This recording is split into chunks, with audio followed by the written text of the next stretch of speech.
why is because like for me, Richter's cuter. So okay, so the Smashers who are born before like Smashers were born like when they played Castlevania on the NES as a kid, they're gonna be saying like, oh, it's Simon. The ones who've been playing like born in the PS1 era, that's when they're gonna be playing Richter because that's the games that we played. And also just like, in my opinion, from someone who hasn't even played Castlevania, I think Richter just looks better. I don't know. I like the Conan I like the Conan look. Like Simon has a nice. No, I respect it.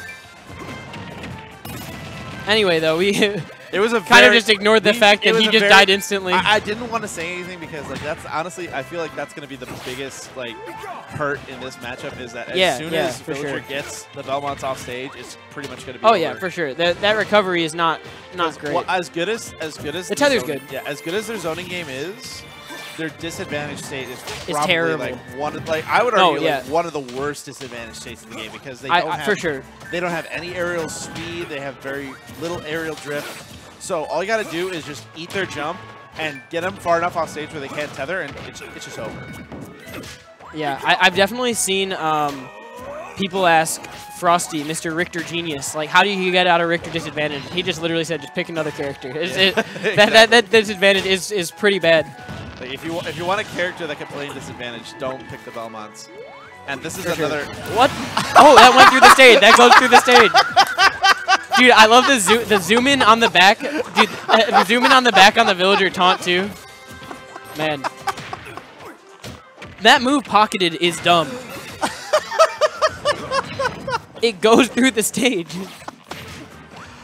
Okay. Panda has now single-handedly convinced that I'm never going to pull out a Belmont against a Villager. Ever.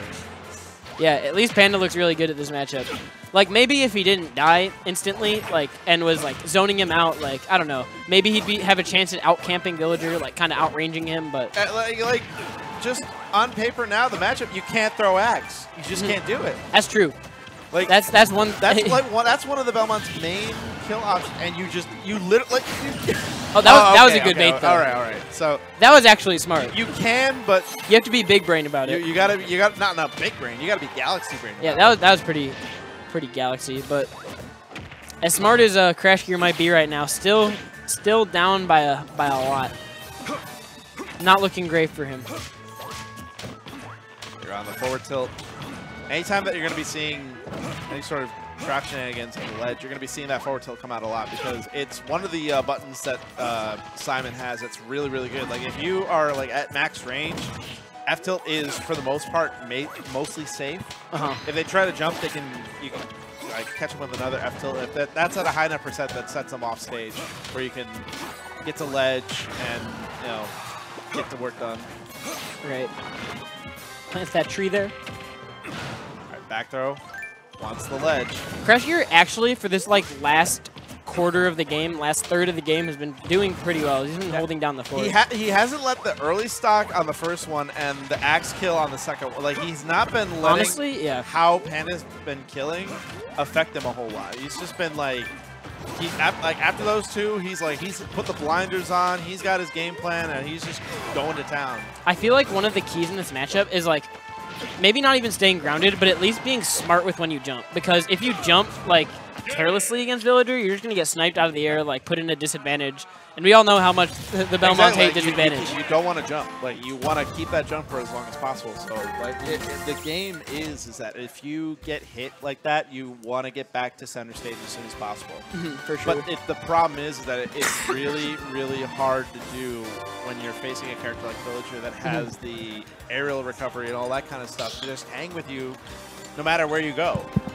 Yeah, for sure. It seems a little rough.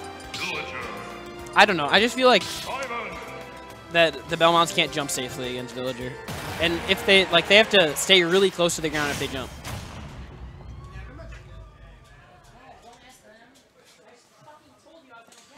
All right, Sturm yelling. In game 2. Sturm yelling is funny. All right, here we go. Into the next game.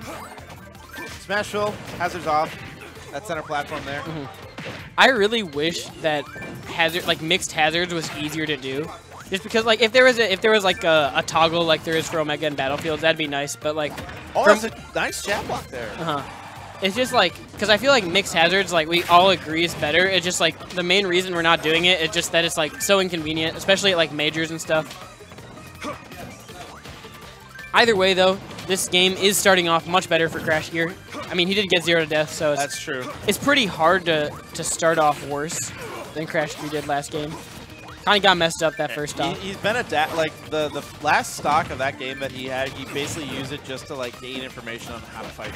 Yeah, no, the end was looking like pretty solid for CrashGear. This Okay. I forget that Simon, you know, he moves. Yeah, he's got a little bit of drift anytime that you got the tether. It's like the same with any tether. Also, watch out. Panda definitely has the axe right now. Oh wait, does he? No. He had the cross. Oh, he had the cross. Yeah. Okay, never mind.